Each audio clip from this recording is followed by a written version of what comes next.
जय गजानन, जय श्रीमन नारायण, जय आदिशक्ति माता। दोस्तों, आज हमारे चैनल पर श्रवण करेंगे गर्भ गीता ज्ञान। दोस्तों, हमारे भक्ति वीडियो आप तक पहुंचाने के लिए आप हमारे चैनल को लाइक, सब्सक्राइब और कमेंट करें और बेल आइकन को प्रेस जरूर करें। तो आइए कथा को श्रवण करते हैं। एक बार देवर्षि नारद जी बैकुंठ धाम पहुँचे। वहाँ उन्होंने बड़े श्रद्धा भाव से भगवान विष्णु को नमन किया। नरम सी आवाज में नारद बोले, प्रभु, पृथ्वी पर अब आपका प्रभाव थोड़ा कम हो रहा है। धर्म की राह पर चलने वाले कुछ भी अच्छा नहीं मिल रहा है और जो पाप कर रहे हैं उनका तो जैसे भाग ही चमक रहा है। भगवान श्री हरि मुस्कुराए और शांत स्वर में बोले, देवर्षि नारद, ऐसा नहीं है। जो कुछ भी हो रहा है वह सब नियति के अनुसार हो रहा है। नारद जी कुछ व्यथित हो उठे। बोले, प्रभु, मैंने स्वयं अपनी आंखों से देखा है। पाप करने वाले को इनाम मिल जाता है और भले लोगों को सजा मिल जाती है।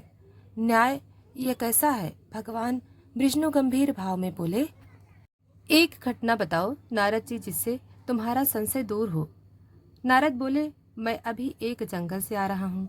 वहां पर एक गाय बुरी तरह से दलदल में फंस गई थी। कोई उसे बचाने वाला नहीं था। तभी वहां से एक चोर गुजर रहा था। उसने गाय को देखा पर रुका नहीं, निकल गया। कुछ दूर जाकर उसे सोने के मोहरे से भरी एक थैली मिल गई। फिर थोड़ी देर बाद एक वृद्ध साधु उधर से निकल उसने गाय की ओर देखकर अपना पूरा बल, पूरी मेहनत लगा दी। उसने गाय को बचा लिया। जैसे ही वह आगे बढ़ा, वह एक गड्ढे में गिर गया। प्रभु, यह तो मेरा प्रश्न है, यह कैसा न्याय है? भगवान विष्णु ने मुस्कुराते हुए धैर्य पूर्वक उत्तर दिया, जो चोर था उसके भाग्य में पहले खजाना लिखा था, लेकिन जब उसने गाय पर पैर रखकर उसे अनदेखा कर दिया तो उसके पुण्य छेड़ हो गए। इसलिए खजाने के बदले सिर्फ कुछ ही सोने की मोहरें मिली।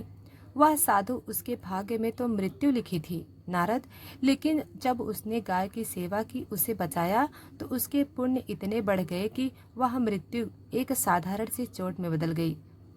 यही है न्याय, यही है कर्म। कर्म का फल मनुष्य का भाग्य उसके कर्म ही तय करते हैं। जो नसीब में है वह चल कर आएगा और जो नहीं है वह आकर भी चला जाएगा। कुछ पंक्तियां सीधी दिल में उतर जाती हैं। जिंदगी को इतना सीरियस लेने की जरूरत नहीं। दोस्तों, यहाँ से जिंदा बचकर कोई नहीं जाएगा। सच भी यह है, अगर जिंदगी वाकई इतनी अच्छी होती तो हम इस दुनिया में रोते रोते ना आते, और अगर यह इतनी बुरी होती तो हम जाते जाते इतनों को रुलाकर न जाते। महाभारत का दृश्य है। श्री कृष्ण पांडवों के दूत बनकर कौरवों की सभा में पहुंचे। दुर्योधन अपने घमंड में डूबा हुआ बोला, महाराज, आपके लिए विशेष भोजन तैयार किया गया है, चलकर उसे ग्रहण कर लीजिए। भगवान श्री कृष्ण मुस्कुराए और बोले, भैया, मैं तो नहीं खाऊंगा। दुर्योधन चौंका, क्यों प्रभु, क्यों नहीं खाएंगे? श्री कृष्ण ने उत्तर दिया, भोजन करने के तीन कारण होते हैं, भूख, भय और प्रेम। भूख से मैं मरता नहीं, तुमसे भयभीत मैं नहीं होता, और तुम में प्रेम भाव है नहीं, मैं क्यों खाऊं? उस दिन प्रभु बिना बुलाए विदुरानी के घर चले गए, जहां आमंत्रण नहीं किया था, लेकिन प्रेम अपार था। विदुरानी के प्रेम से बसीभूत होकर प्रभु ने केले के छिलके भी स्वाद से खा लिए।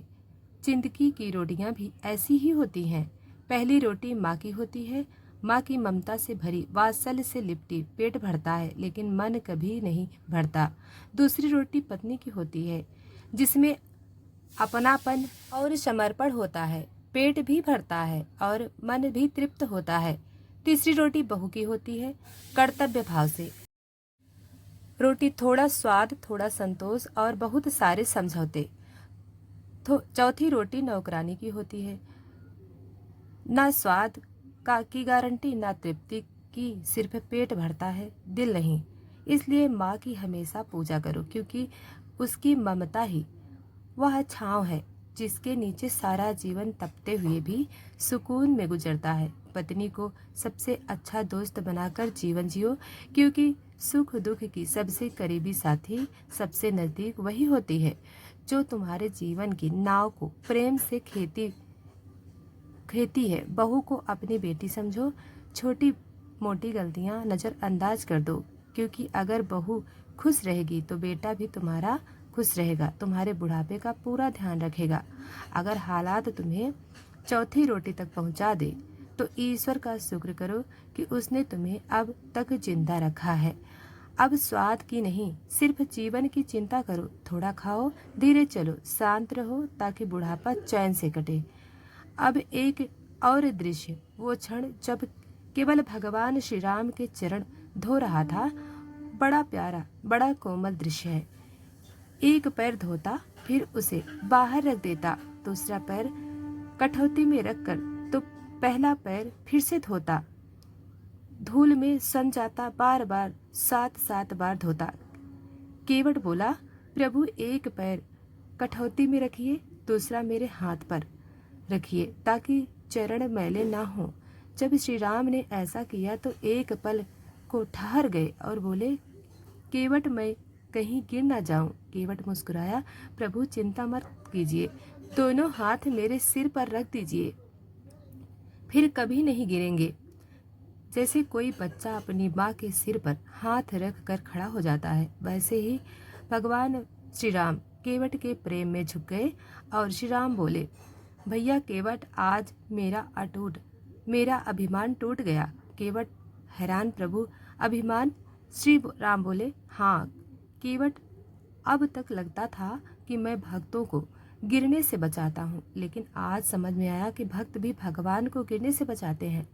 जीव इस संसार में 84 लाख योनियों में भटकता रहता है।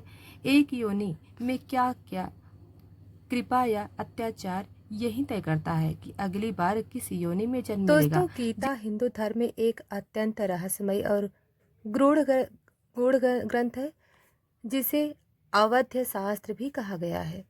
यह ग्रंथ मुख्यतः माता के गर्भ में पल रहे जीवात्मा के द्वारा अनुभव की गई ईश्वरीय अनुभूतियों, ज्ञान और वैराग्य विचारों को व्यक्त करता है। गर्भावस्था शिशु भगवान से संवाद करता है, अपनी पुनर्जन्म की भूलों को याद करता है और जन्म के बाद पुनः मोह में पड़ने की चेतावनी भी देता है। यह ग्रंथ गर्भावस्था शिशु की चेतन आत्मबोध और भगवान से की गई प्रार्थनाओं का चित्रण करता है और मानव जीवन के वास्तविक उच्छेद मोक्ष की प्राप्ति की ओर जागरूक करता है। नंबर 1, आत्मा का पुनर्जन्म और गर्भ में प्रवेश। गर्भ गीता के अनुसार आत्मा अनेक जन्मों के बाद बार बार संसार के बंधनों में बंधी रहती है। जब किसी प्राणी को पुनः जन्म लेना होता है तो वह अपने अपने कर्मों के अनुसार माता पिता के गर्भ में प्रवेश करता है। गर्भ में प्रवेश के साथ ही आत्मा को अपने पुनर्जन्मों का संपूर्ण ज्ञान प्राप्त होता है। वह जानता है कि किस किस पाप के कारण उसे फिर से जन्म मिला है। वह यह जानता है कि कैसे उसने ईश्वर को भुला दिया, कैसे विषयों में आसक्त होकर वह आत्म विस्मृति में खो गया और अब उसी का फल भोगने आया है। नंबर 2, गर्भ में शिशु की अवस्था और प्रायश्चित भाव। 7वें महीने से गर्भस्थ जीव की चेतना प्रबल हो जाती है। वह अपने पूर्व कर्मों की स्मृति के साथ भगवान से करुण पुकार करता है, हे प्रभु, मैंने मूढ़तावश अनेक पाप किए। मैं जन्म जन्मांतर से आपके चरणों को भूलकर माया के पीछे भागता रहा। अब मुझे क्षमा करें और मोक्ष प्रदान करें। वह गर्भ को अत्यंत संकीर्ण, अंधकारमय और क्लेशकारी अनुभव करता है। वह माता के भोजन, भावनाओं और आचरण से प्रभावित होता है।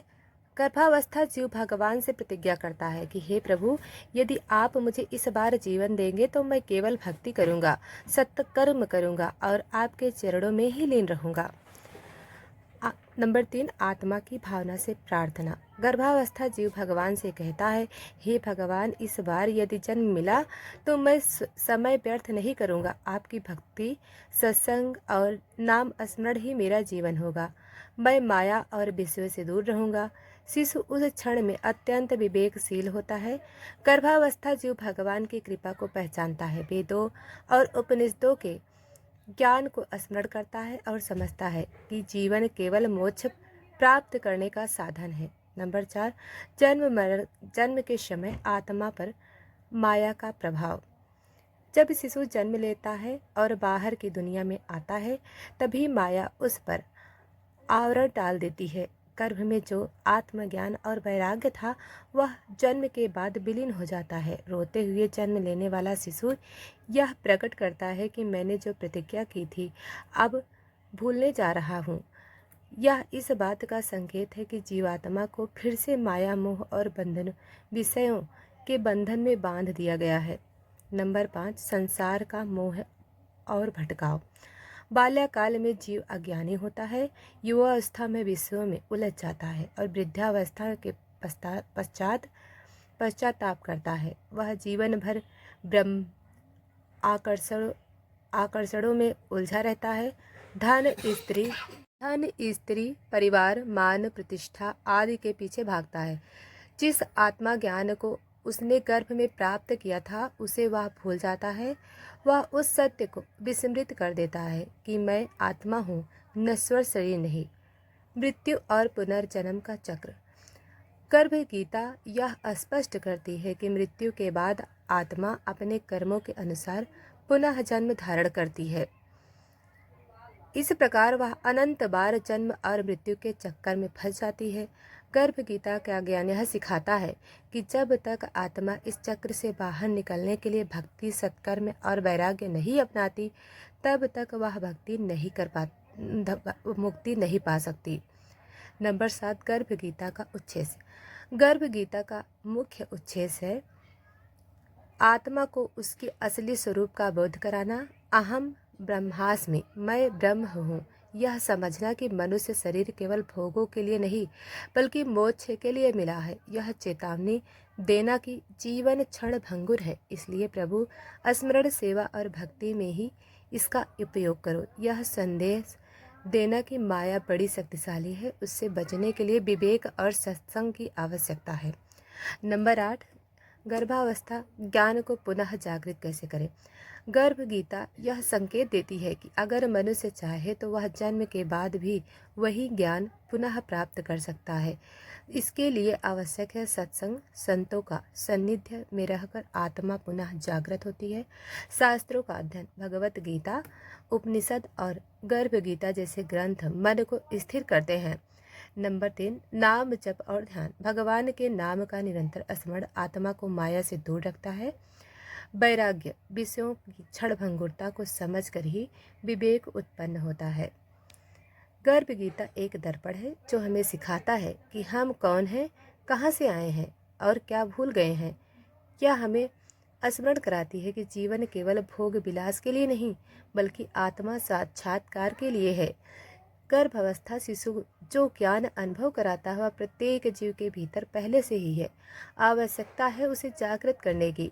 जिसने गर्भ गीता का सार समझ लिया, वह मृत्यु और पुनर्जन्म के चक्र से मुक्त हो सकता है। तो दोस्तों, यह वीडियो आपको पसंद आई हो तो वीडियो को लाइक और चैनल को सब्सक्राइब जरूर करें। लाइक करें, शेयर करें। धन्यवाद।